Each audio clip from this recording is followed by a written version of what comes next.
இப்போ நம்ம பார்த்துட்டு இருக்கிற பிளேஸ் வந்து பார்த்திங்கன்னா உஞ்சனையிலிருந்து இழுப்புலி வர ரோடு. கரெக்டாக இங்கேருந்து திருச்செங்கோட்டுக்கு ஒரு 12 கிலோமீட்ரு. ஒரு 6 ஏக்கர் தோட்டம் பார்க்க வந்திருக்கோம். வாங்க பார்க்கலாம். 3 ஏக்கர் இந்த பக்கம். இடையில வந்து பார்த்திங்கன்னா இடையில வந்து பார்த்திங்கன்னா ஒரு மண் ரோடு ஒன்று போகுது. ரோட்டுக்கு இந்த பக்கம் இருக்கிற 3 ஏக்கரில் வந்து பார்த்திங்கன்னா ஃபுல்லாக தென்னை மரம். ஒரு 170 தென்னை மரம் வந்து வச்சுருக்காரு கம்ப்ளீட்டாக ஃபுல்லாக. 170 தென்னை மரம் இருக்குது. 170 தென்னை மரமும் வந்து பார்த்திங்கன்னா ஃபுல்லாக வந்து காப்பில் இருக்குது. இந்த பூமிக்கு போர் மட்டும்தான் இருக்குது, கிணறு கிடையாது. சர்வீஸ் இருக்குது. இந்த பக்கம் இருக்கிற 3 ஏக்கர் வந்து பார்த்திங்கன்னா ஃபுல்லாகவே வந்து சவுக்கு தோப்பு. ஒரு ஏக்கர் வந்து பார்த்திங்கன்னா 70 லட்ச ரூபா சொல்கிறாங்க. இந்த சவுக்கு தோப்புக்கு பின்னாடி பார்த்திங்கன்னா ஒரு கொடிக்கடை மாதிரி போகும். அதோடு வந்து பார்த்திங்கன்னா அப்படியே 3 ஏக்கர் வந்து கட் ஆகிக்குது. இது அப்படியே ரோடு பேஸு.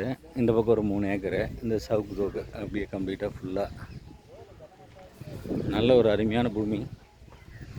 75 ரூபா சொல்கிறாங்களா ஏக்கரு. உட்காந்து பேசிக்கலாம்.